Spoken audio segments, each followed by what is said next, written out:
तीन चीज पे फोकस कर लो, बहुत ज्यादा डेवलप कर जाएगा। एक नोट्स जो बना है, एक एमसीक्यू हम जो बता रहे हैं, और तीसरा क्वेश्चन बैंक। चौथा कोई चीज छूने की भी जरूरत नहीं है। अगर बाहर क्वेश्चन आएगा तब तुम बोलना। ये तीनों मिल करके अगर इससे बाहर क्वेश्चन आया ना, तब तुम बोलना कि सर इससे बाहर क्वेश्चन आया हुआ है। 70 ऑब्जेक्टिव में से सुन लो, 65 से 68 ऑब्जेक्टिव इससे रहेगा। लिख लो अभी भी बढ़िया से, 65 से 68 ऑब्जेक्टिव ये तीनों से ही रहेगा। 1 2 3 तो आउट ऑफ सिलेबस रहता ही है। कोई सा भी एग्जाम दे दो, वो सिलेबस के बाहर ही क्वेश्चन पूछता है। नीट का एग्जाम दे दो, आईटी का दे दो, या कोई सा भी इंजीनियरिंग का दे दो, 65 से 68 क्वेश्चन अगर इससे नहीं रहा, ये तीनों मिल करके, तब आकर के क्लेम करना तुम कि सर नहीं था क्वेश्चन। समझ में आया कि नहीं? इधर उधर करेगा, समय नहीं है। समझ में आया कि नहीं? समय बर्बाद मत करो, जो हम बोल रहे हैं उसके ऊपर फोकस कर लो। समय बर्बाद करेगा कुछ नहीं मिलने वाला है। तुमको 70 में से 35 बनाना है, तुमको 70 में से 70 थोड़ी सॉल्व करना है। 70 में से बनाना कितना है? 35 ही तो बनाना है ना। और 70 में से 35 बनाने के इतना मेहनत क्यों करना है? मेहनत करो सही डायरेक्शन में। समझ में आया कि नहीं? जब पूरा नोट्स तुमको मिल रहा है एनसीईआरटी का, जब तुमको पूरा एमसीक्यू मिल रहा है जो इंपॉर्टेंट है, हर एक चैप्टर में 50 60 70 ऑब्जेक्टिव बता रहे हैं, उसके बाद प्रीवियस ईयर क्वेश्चन जोड़ लेगा तो एक चैप्टर में 70 से 80 ऑब्जेक्टिव हो गया। इससे बाहर कहां से रहेगा क्वेश्चन? बिहार बोर्ड जो है बहुत बेसिक क्वेश्चन पूछता है, ज्यादा डिटेल अंदर तक जाने की जरूरत नहीं है, ज्यादा न्यूमेरिकल में जाने की जरूरत नहीं है। जितना हम न्यूमेरिकल बता दिए, जिसका बेसिक न्यूमेरिकल बताए, बेसिक बता रहे हैं, जो फॉर्मूला पुटिंग है, बस वही है तुम्हारा सिलेबस। बाकी बिहार बोर्ड ज्यादा पूछता है, थ्योरी पोर्शन पूछा जाता है बिहार बोर्ड में। कुछ कुछ क्वेश्चन जो है फिक्स है, जो सब्जेक्टिव के रूप में पूछा जाता है। जैसे फिजिक्स में अगर बात करें तो डायरेक्ट बल का से फॉर्मूला आएगा K Q1 Q2 by R square. Q1 दिया रहेगा, Q2 दिया रहेगा, दो आवेश के बीच की दूरी दिया रहेगा, निकल गया। तीव्रता पूछेगा, दो आवेश के बीच में कहां पर रखें तीसरा आवेश, वहां पर क्या हो जाए, संतुलन में हो जाए। यही सब क्वेश्चन पूछा जाता है। समझ में आया बात? गॉस का प्रमेय से वही देगा, Q बाई एप्सिलॉन नॉट, अंदर इतना आवेश दे दिया, उसका फ्लक्स निकालो। समझ में आया बात? तो यही सब क्वेश्चन पूछा जाता है। उसके जो हम बता दिए तो पूरा डिटेल बताए हैं, वो बताएं नीट और आईटी के लिए बताया गया है, उतना डिटेल जाने की जरूरत नहीं है। थ्योरी पर फोकस करो, और जो बेसिक क्वेश्चन है, जो फॉर्मूला पुटिंग है, उस पर फोकस करो। समझ में? जैसे करंट का बहुत सारे अलग अलग मेथड बताए ना। करंट इलेक्ट्रिसिटी में देखो, अब बहुत टफ क्वेश्चन भी बताए, उतना करने की जरूरत नहीं है बिहार बोर्ड में।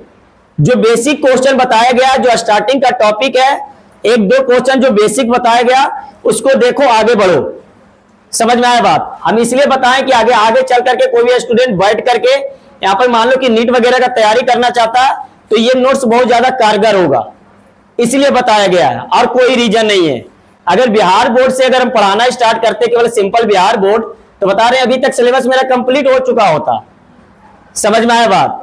लेकिन हम थोड़ा ऊपर तक लेके जाते हैं लेवल, ताकि कोई भी स्टूडेंट अगर आगे चल करके मान लो कहीं चल गया, कोटा चल गया या पटना चल गया, घर पे बैठ करके ऑनलाइन कोर्स पकड़ करके कर रहा है, तो उसको वो चीज के पहले से नॉलेज रहना चाहिए।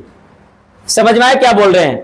और अभी समय है, उसको यूज करो, और नहीं यूज करेगा तो जो स्टूडेंट 400 से टपने वाला भी है ना, याद रखना वो 300 से 350 के बीच में रहेगा। ये चीज हम दिमाग में बैठा लो। बढ़िया स्टूडेंट को देखें बाबू, जो पढ़ने वाला स्टूडेंट है उसको हम देखे हैं, जो कि आने वाला था बिहार टॉप 10 में, और 12th क्लास आते आते ऐसा स्थिति हो गया कि 305 नंबर 310 नंबर पर अटक गया। कारण उसका एक ही है, लापरवाही और मोबाइल का यूज।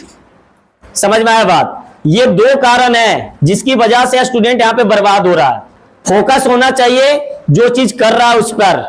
मोबाइल देखने का मतलब, मान लो कि कोई वीडियो देखना स्टार्ट किया एमसीक्यू, थोड़ा समय के बाद थोड़ा एक रील आ गया, उसको देखना स्टार्ट कर गया, वहां 1-2 घंटा तो ऐसे ही तुम्हारा रील में बर्बाद हो गया है। अब उतना तुम्हारे पास समय नहीं है कि जो तुम कुछ कर सकता है। समझ में आया बात? जो चीज बताया गया है उसको फोकस कर लो, नहीं तो भविष्य बर्बाद हो जाएगा। 12th क्लास बर्बाद हुआ तो पूरा भविष्य बर्बाद हो गया। समझ जाना ये चीज। एक तो तुम नॉलेज नहीं लिया बढ़िया से, दूसरा स्कोर भी नहीं ले पाएगा, तो क्या करेगा लाइफ में? आगे तैयारी करने से कोई फायदा नहीं है। इससे बढ़िया कोई और काम पकड़ लो फिर। फिर तुमको तैयारी करने में बता रहे हैं कि जो जनरल कंपटीशन में जो तैयारी करेगा ना, या कोई भी कंपटीशन का तैयारी करेगा, उसका बहुत सारा चीज पहले से ही कंप्लीट रहेगा, तो तुमको उतना तक पहुंचने में बहुत सारे समय लगने वाला है। तो इसलिए बाबू जो चीज बताया जा रहा है उस पर फोकस करो, बढ़िया से फोकस करो, ठीक है। कोई भी स्टूडेंट का लाइब्रेरी का यूज कर रहा है तो बता रहे मोबाइल लेकर के मत जाओ, नोट्स लेकर के जाओ, और नोट्स में जो एमसीक्यू बनाया है वो लेकर के जाओ, और उसके बाद क्वेश्चन बैंक लेकर के जाओ। मोबाइल तो लेकर के ही मत जाओ, ठीक है। मोबाइल लेकर के जाने का मतलब है तुम रील में बिजी हो जाएगा उस समय। वो सब चीज से थोड़ा छुटकारा पाओ, नहीं तो बहुत दिक्कत में फंसेगा। तो अभी भी मौका है, उसको यूज कर लो। अगर नहीं यूज करेगा, देखो कितना बड़ा बड़ा स्कॉलरशिप आता है।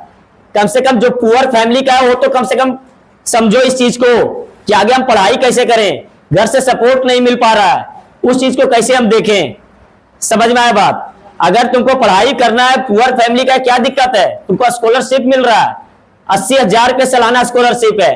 हम लोग के समय में तो 1 रुपया नहीं मिलता था, उसका तो कम से कम यूज करो। 80,000 रुपये कम नहीं होता है, 12 मंथ से अगर डिवाइड करो तो लेकर के 6,500 से 7,000 रुपये पड़ता है।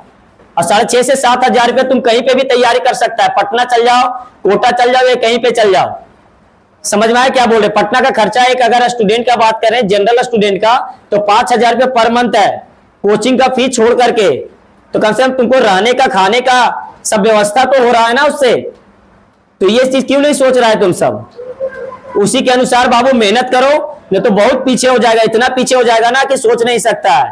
तुम सब जैसा तैयारी कर रहा है ना, कि हर एक साल 12th में लगभग साइंस में करीब करीब 6 लाख स्टूडेंट बैठता है। 6 लाख, 1-2 नहीं, हर एक साल बढ़ता ही है। 6 लाख, 25,000, कहीं 50,000, ऐसा ही बढ़ता है। और तुम लोग जैसा तैयारी कर रहा है ना, वैसा तैयारी 3 लाख स्टूडेंट कर रहा है। समझ में आया बात? 3 लाख स्टूडेंट का वैसा तैयारी है। कहां से तुम सोच लिया कि 400 प्लस टप जाएंगे हम? उसके लिए ये सबसे आगे बढ़ना पड़ेगा ना। और ये सबसे आगे बढ़ने के लिए तुम्हारे पास एक ही मौका है कि ज्यादा से ज्यादा मेहनत करो। दुर्गा पूजा आया है, दीपावली आया, छठ पूजा, जो भी आने वाला है, सेलिब्रेट करो। हम ये नहीं कह रहे कि सेलिब्रेट नहीं करना है, लेकिन सेलिब्रेट करो समय के अनुसार। जिस दिन फेस्टिवल है उसी दिन केवल सेलिब्रेट करना है। समझ में आया बात? और बाकी समय तुमको पढ़ाई पर फोकस करना है, ठीक है। ये चीज एकदम दिमाग में बैठा लो, ठीक है। अगर टपना है 400, 450 से नंबर से ज्यादा तो तुमको करना पड़ेगा, और नहीं टपना है, बाकी तुमको बैठना है, 300 नंबर आ गया बहुत ज्यादा है, तो ठीक है बाबू, करो अपना जैसे चल रहा है।